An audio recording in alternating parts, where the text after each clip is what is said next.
in ancient Israel, in that economy, they were only to work 6 days out of 7 and not on the 7th day, like their neighboring nations would. They were also only to work for the first 6 years and not the 7th year. In the 7th year, the land was to rest. At the end of every 7th year, all debt had to be cancelled, including the 50th year, the year of Jubilee. Also, at the end of every 7th year, slaves were given the option of freedom if they chose to. Also, when they harvested their fields, they were not to harvest, this was after first fruits, they were not to harvest the entirety of the field and consume it for themselves.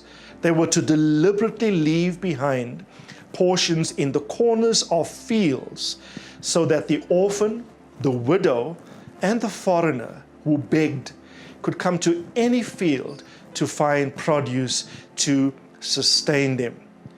Besides all this, the nation, from their harvested produce, besides the first fruit, were also then to observe tithes and a range of diverse offerings. Now, if you were living in this culture, you would think that God was doing everything in His power to keep His people poor. But yet the opposite was true.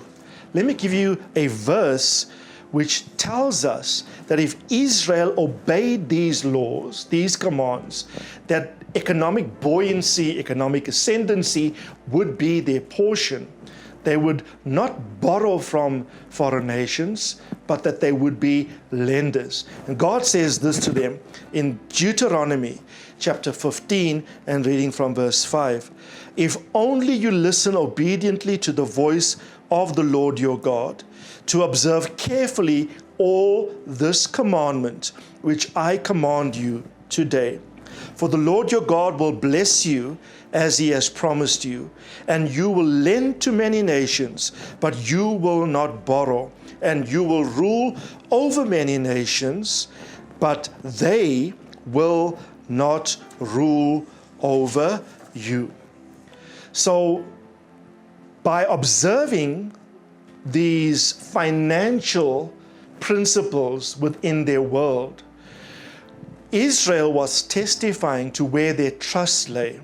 And God promised them not to function as other nations did, to become economically strong by their own personal efforts.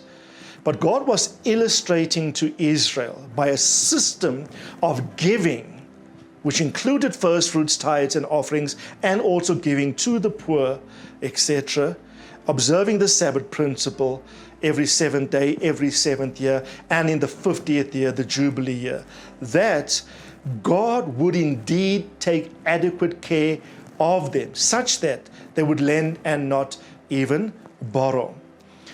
Every time you and I give financially, what God is teaching us is trying to wean us off dependency upon this world's system. God is trying to wean us off reliance even upon our own ingenuity, our own skill sets and talents. Because you've worked so hard, you're remunerated for your work, and now God says, offer me the first. Give me a tithe, 10%, and give me a range of offerings as I direct you to. God is not trying to impoverish you. God is trying to teach you a lesson that your sustainability and your success in this life, even materially, will not come from these domains. While they do, because if Ecclesiastes clearly teaches that to work is a gift from God.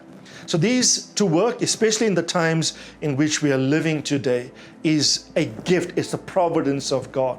But when we are remunerated and God says, give the first to me, give a 10 to me, offer me a range of offerings, He is trying to teach us to regard Him as the absolute and only source upon which you and I could be reliant upon, thoroughly dependent upon, for our sustainability, and particularly for our success in this life.